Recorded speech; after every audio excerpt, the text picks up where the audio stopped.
오늘도 주님 안에서 승리하는 복된 하루가 되시기를 간절히 축원을 드립니다. 예수님과 동시대의 인물이기도 하면서 어쩌면 복음서에서 예수님과 같이 함께 더불어서 좀 중요한 인물로 거론되는 사람 중에 하나가 바로 오늘 본문에 등장하고 있는 세례 요한입니다.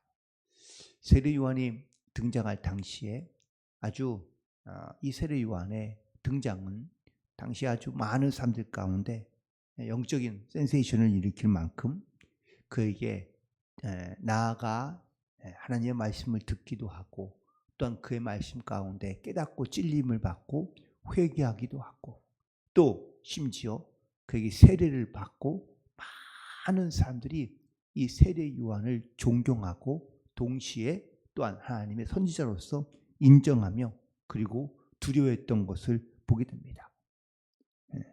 특별히 신약 성경에서 이 세례 요한에 대한 이야기를 많이 하고 있는데 그만큼 세례 요한에 대하여 많은 예수님조차도 그에게 가서 세례를 받고 또한 예수님의 말에도 여자가 낳은 자 중에 그보다 더 큰 이가 없다라고 말씀할 만큼 사실 이 세례 요한은 당시에 가장 큰 영향력을 끼쳤던 사람 중에 한 사람입니다. 오늘 본문에 이 세례 요한과 더불어서 헤롯이라는 왕이 등장하고 있는데 그런데 이 헤롯이 위에 있던 예수님이 태어날 때 헤롯과는 다른 왕이라는 것을 우리가 알 수 있는데요.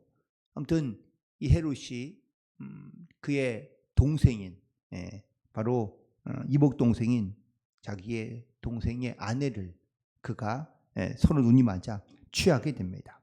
근데 이 남편인 그 빌립과 이혼을 하고 이 헤로디아가 왜 이 헤롯 왕과 결혼하게 됐는지는 여러 가지 많은 설문과 이유가 있긴 하지만 사실 이것이 이제 그 당시에는 빈번했던 그런 사건 중에 하나라 다시 확인할 길은 없지만 하지만 그의 행동에 대해 대놓고 비판하는 사람은 아무도 없었거든요. 그런데 세례 요한이 이 사실을 비판합니다. 그리고 이 사실에 대하여 많은 사람들 가운데 잘못된 것이라고 이야기했을 때 그때에 이 소문을 들은 사람들 가운데 제일 싫어하는 사람이 과연 누구였을까요? 헤롯이 아니라 그의 아내가 된 헤로디아가 그 말을 가장 듣기 싫어했다라는 사실입니다. 물론 헤롯 왕도 싫어한 건 사실입니다. 하지만 그것을 그렇게 세례 요한을 죽일 만큼 사실 이 헤롯이 담대한 사람은 아니었던 것을 보게 되는데 오늘 본문 20절에 있는 말씀 가운데 보니까 헤롯이 요한을 의롭고 거룩한 사람으로 알고 두려워하여 보호하며 또 그의 말을 들을 때에 크게 번민을 하면서도 달갑게 들었다라고 이렇게 기록하고 있거든요. 그러니까 이 헤롯이 세례 요한을 두려워하면서도 혹은 또 그를 존경했고 그의 말을 들을 때에 그를 번민하면서도 그걸 달갑게 들었다. 그러니까 이 두 가지의 마음이 동시에 공존하고 있는 것을 보게 되죠. 세례 요한의 말을 들으면서 이 헤롯 왕은 그래서 속으로는 겉으로는 번민함했지만 속으로는 또 그 말을 달갑게 듣고 결국은 이런 두 가지의 마음을 보고 있는 아내인 헤로디아는 요한도 믿기도 했지만 아마 이 헤롯 왕 남편인 헤롯 왕도 조금은 미워했을 수도 있습니다.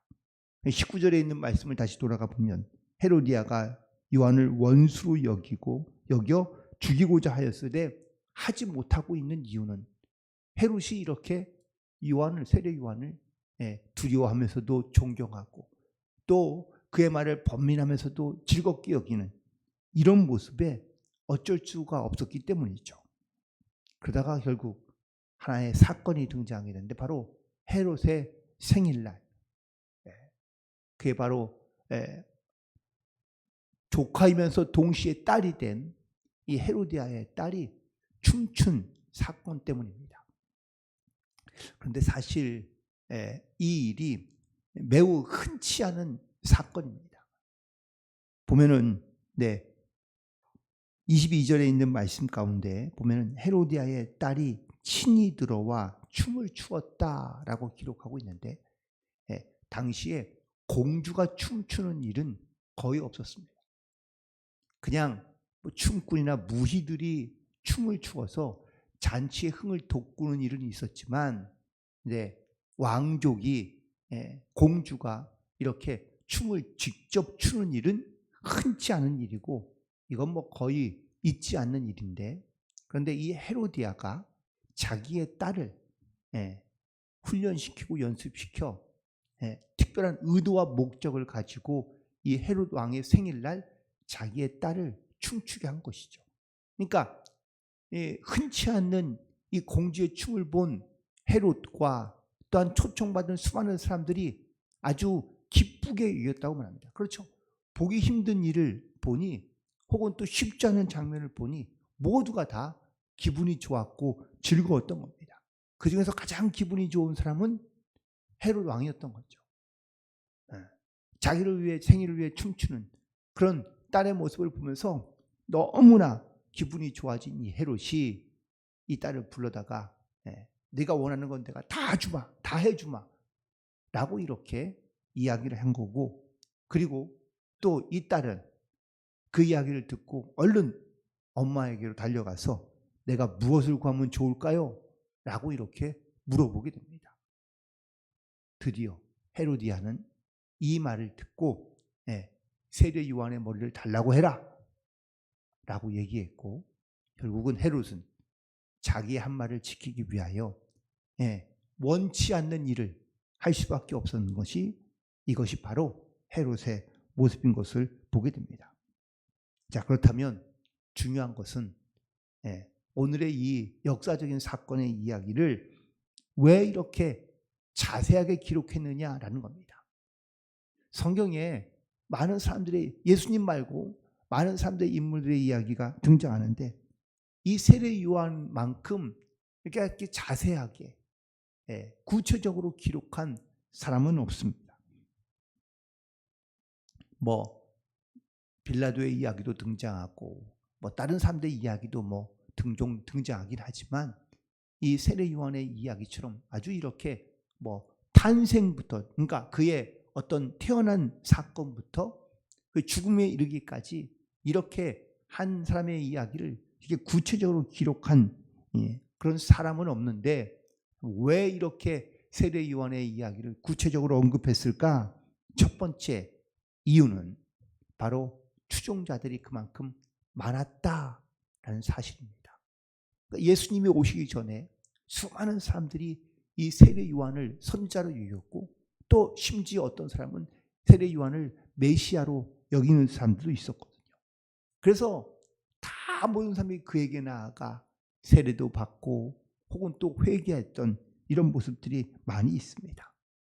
그리고 이 세례 요한을 추종했던 사람들이 많았다는 것을 왜 강조하느냐?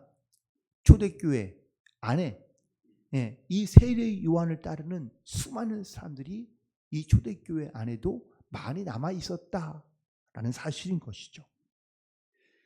사도행전 19장 24절에 보면 아볼로라는 사람이 등장합니다. 그런데 이 아볼로라는 사람을 어떻게 소개하고 있느냐? 그는 바로 요한의 세례만 알고 있었지 성령의 세례는 알지 못했다라고 이야기하고 있는데, 이 말이 무슨 뜻이냐?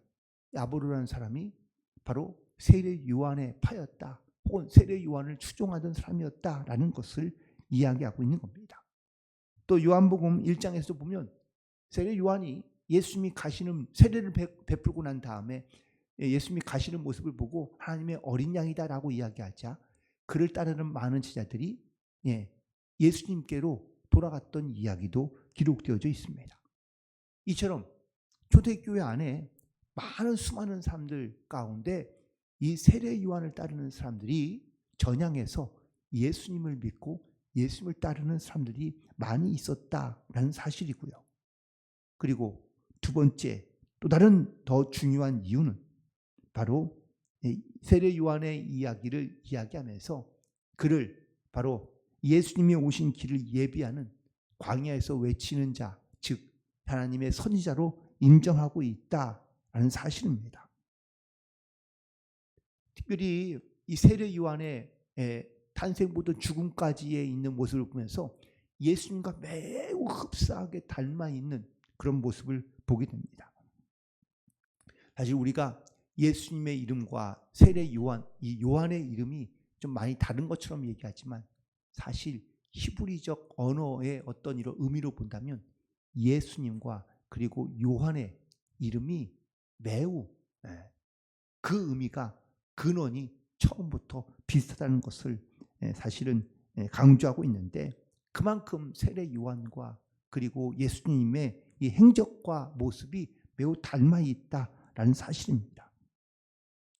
이 둘의 많은 공통점이 있는데 첫 번째 공통점은 바로 죽음입니다. 둘 다 하나님의 나라를 선포함에다가 젊어서 억울한 누명을 쓰고 죽게 됩니다. 예수님도 십자가의 처형을 성모를 내긴 이 빌라도도 역시 처음에는 예수님을 죄인으로 인정하지 않고 그를 석방시키려 했습니다. 하지만 그 사내들에 있는 수많은 바리새인들과 그리고 서기관들이 억지로 누명을 씌워서 예수를 죽인다는 것을 알면서도 빌라도도 예수님을 십자가의 처형에 내주게 됩니다. 세례 요한, 오늘 죽음에 대한 이야기를 나누게 되는데 이 헤롯이 헤롯 왕이 그를 거룩하고 존경하면서도 또한 그를 죽음까지 내몰지 않은 그러한 모습은 실제로 자기에 대한 이야기를 할 때마다 번민하면서도 그 이야기를 달게 들었던 이 헤롯이 결국은 자기 말에 실수에 얽매여 자기는 원치 않았지만 자기가 한 말 때문에 세례 요한을 죽을 수밖에 없었던 이런 모습이 바로 등장하게 됩니다. 결국 이런 것이 사람의 모습이고 또한 어쩌면 인류의 역사라고도 말할 수 있습니다.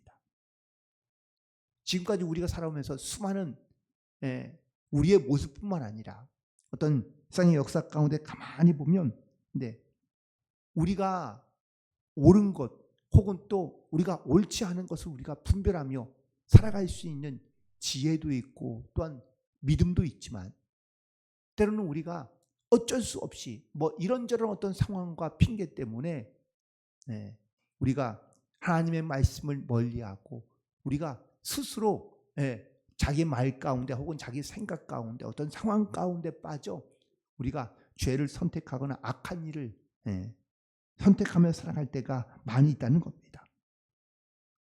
예수님 당시에 이런 사람들의 모습과 혹은 또 예수님 당시에 어떤 이러한 악을 행했던 사람들의 모습이 우리와는 전혀 다른 것처럼 생각이 들거나 말하지만 우리도 이 헤롯처럼 번민하다가도 옳은 일을 선택하는 경우도 있지만 번민하다가 스스로 죄악된 잘못된 생각 가운데 빠져 우리가 행하는 경우도 많이 있습니다.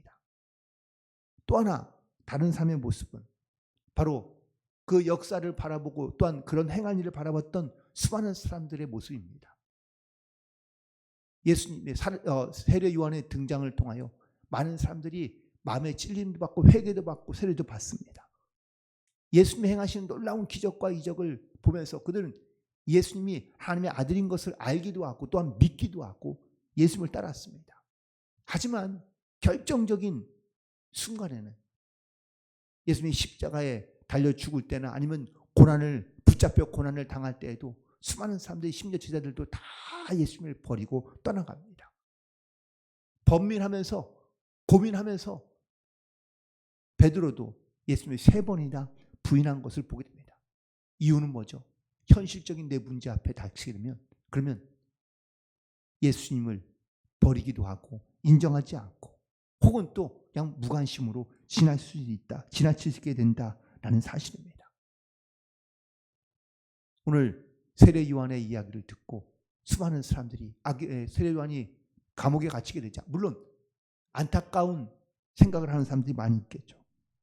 참 괜찮은 사람이었는데, 좋은 사람이었는데 이제 안타깝네, 아쉽게 됐네 라고 이렇게 생각하는 사람들이 대부분의 사람들이 그런 생각을 하게 될 겁니다. 예수님의 죽음을 보면서도 많은 사람들이 어떻게 생각했을까요? 참 아까운 사람이 죽었네. 사실 우리도 만약에 예수님의 죽음을 생각하거나 아니면 이야기한다면 나와 아무런 상관이 없는 사람이라면 대부분 다, 일반적으로 모든 사람이 대부분 그렇게 생각할 겁니다. 참 아쉽네, 안타깝네. 나와 아무런 상관이 없으면 범민만 할 뿐 우리는 우리의 삶 가운데 결단도 혹은 또 내 삶의 새로운 변화도 일어나지 않는다는 것이죠. 마가의 다락방에 있던 수많은 사람들이 결국은 하나님과 예수님과 연관은 있지만 그냥 세상의 범민 가운데 아무런 연관 없이 살아갔던 사람들이 마가의 다락방에서 성령의 체험을 하게 되자 그들이 더 이상 그냥 범민만 하고 고민만 하고 아무런 상관없이 살아갔던 그들이 그런 모습으로 살아가는 것이 아니라 하나님의 성령의 임재하심을 통하여 그들의 생각이 달라지고 또한 고민이 달라지고 또한 예수님을 믿음으로 고백하는 신앙의 자세가 달라지기 시작하게 된 것을 보게 됩니다. 2000년 전이나 예수님 시대에 살아갔던 또한 사람들이나 지금을 살아가는 우리나 사실 많이 다를 거라고 생각하지만 크게 달라진 것이 별로 없습니다. 겉은 달라졌을 수 있습니다. 하지만 속의 본질은 크게 달라지지 않는다라는 겁니다. 여전히 우리는 위선적이고 파괴적입니다. 겉으로는 친한 척하지만 마음에 비수를 품고 있는 사람들이 많습니다. 세상에 악한 영에 사로잡힌 사람들은 여전히 예수님을 붙잡아 음모를 꾸기고 또한 십자가에 달게 하려고 움직여가고 있다라는 사실입니다. 하지만 그 안에서 우리는 여전히 번민하며 살고 있습니다. 알긴 아는데 하지만 확신이 부족하고 혹은 믿음이 연약하면 우리는 언제나 그리고 어느 때이든지 우리는 번민하다가 돌아서기 쉽고 혹은 깨닫지 못한 채 그냥 후회하는 삶을 살아가기 쉽다라는 것이죠.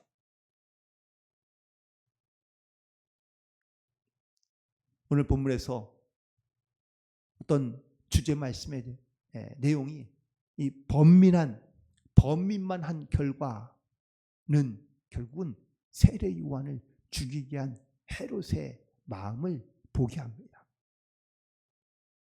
우리도 세상에 여러 가지 많은 문제들 속에서 범민만 하며 우리가 깨닫지 못한 채 또한 주님을 온전히 의지하지 못한 채 혹은 의미를 잃어버린 채 살아가는 삶이 아니라 우리의 시선을 하나님께로 돌리고 그리고 하나님의 말씀과 또한 주님의 뜻을 따라 우리가 믿음으로 순종하며 나아갈 수 있는 영적인 결단과 또한 내 삶과 내 문제와 내 운명을 주께 맡기며 하나님의 주시는 마음을 가지고 이 세상 가운데 살아가는 그런 영적인 결단과 변화가 있는 저와 여러분 되기를 간절히 소망합니다.